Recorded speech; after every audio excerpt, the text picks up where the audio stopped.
ప్రకృతి విరుద్ధంగా భూమి పొరల్లో చెమటను రక్తంగా మార్చి సంస్థ లాభాల్లో భాగస్వాములైన కార్మికులను రాష్ట్ర ప్రభుత్వం మోసం చేసిందని తెలంగాణ బొగ్గుగని కార్మిక సంఘం నాయకులు ధ్వజమెత్తారు.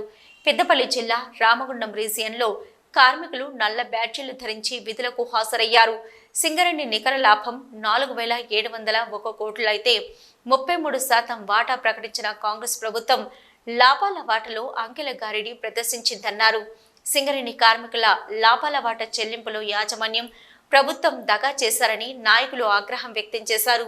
కాంగ్రెస్ ప్రభుత్వం కార్మికుల కష్టాన్ని దోచుకుంటుందని వారు అసహనం వ్యక్తం చేశారు. సింగరేణి వాస్తవ లాభాలను కత్తిరించి కొసరు నుంచి కార్మికులకు లాభాలు పంచడంపై నాయకులు మండిపడ్డారు.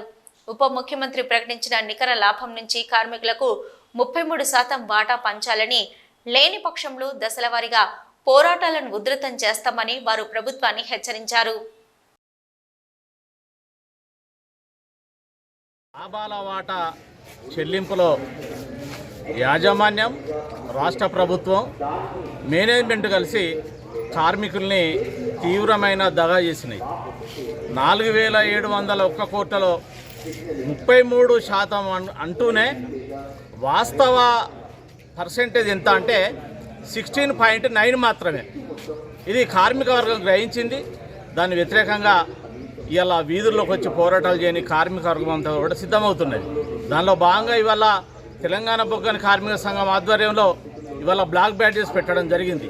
కార్మికులు కోరేది ఒకటే, ఏదైతే ఈ యాజమాన్యం, ప్రభుత్వం, కార్మిక సంఘాలు కలిసి ఏవైతే కార్మికులు దగా చేసినాయో ఈ దగాకు వ్యతిరేకంగా కార్మిక వర్గం అంతా కూడా తెలంగాణ బొగ్గని కార్మిక సంఘం చేసేటువంటి పోరాటాల్లో కలిసి రావాల్సిందిగా.